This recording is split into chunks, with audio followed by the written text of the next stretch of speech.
Authors Sherrie Schneider and Ellen Fine join me from New York in just a moment to explain why they have rewritten their 90s dating guide, The Rules. First though, have a look at this.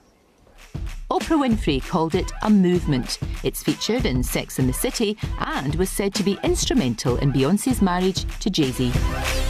First published in 1995, The Rules by Ellen Fine and Sherrie Schneider tried to guide a generation of 90s feminists back to the old-fashioned courting ways of the 1950s, making it one of the most successful self-help books of all time.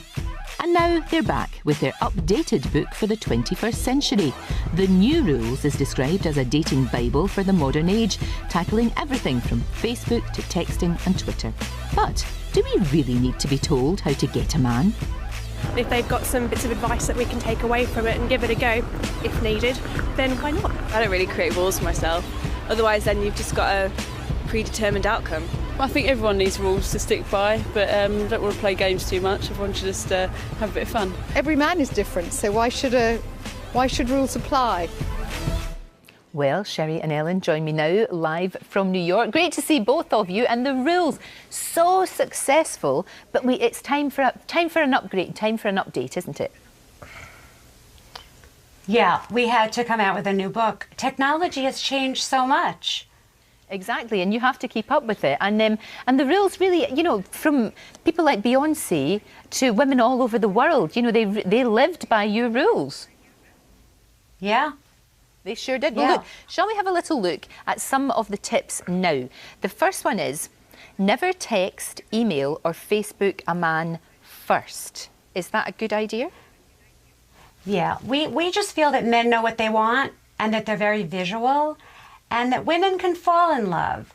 But men can fall in love too, but they know right away who they like. They're like, I like her.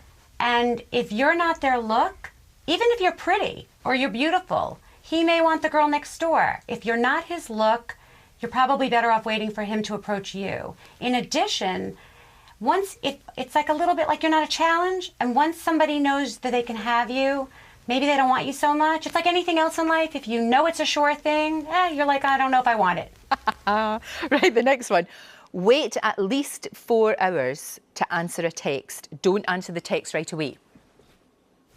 That's right, because women are answering texts in nanoseconds, and they're showing guys that they have no life, and there's just nothing mysterious or intriguing about it. And men love a chase; they love a challenge. And if you answer right away, you're really coming across as boring. And you know, we say go to the gym, work. I mean, you're busy. He can wait, and this is just for the first text. After the first text, you can answer in 30 minutes, maybe 10 minutes. You know, change it up a little bit. But in the beginning, he needs to chase you. We're trying to discourage nanosecond texting. He texts, you text, he texts, you text. You text until midnight, but the problem is nobody's asking anybody out. No dates. Exactly. We want dates. And you want dates.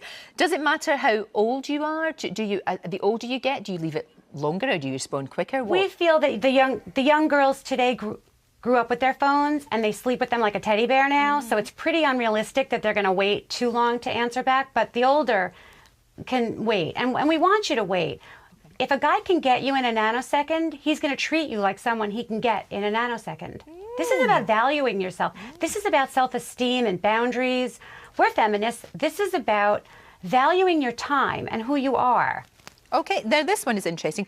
Don't answer after midnight, because that's a booty call, isn't it? So don't answer them Anything after midnight is going to be bad. Yeah, because they're not really wanting to sort of have a discussion with you, are they, generally speaking, at that time of night?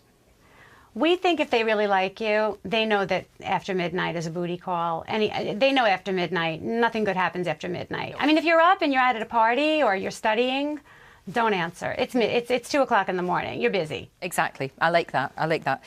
Don't be too proud to try online dating, because I still think that there is a little bit of some people saying, oh, I don't want to try that. There's something wrong with it. There isn't, though. This is a good way to meet other people, isn't it? You know, in this day and age, if all your friends have a boyfriend or a husband or you're older, where are you going to meet? Online dating's wonderful. Of course, you do it safely. You let him email you first. You do not give out your address. You're very careful. We even suggest, you know, before you tell a best friend his screen name, his information, just so that if anything ever happened, you have all that kind of a thing. But yeah, it's anything you do to get out there and meet guys is great.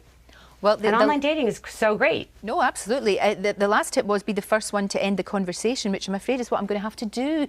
Thank you both very much indeed for joining us. It's great to talk to you.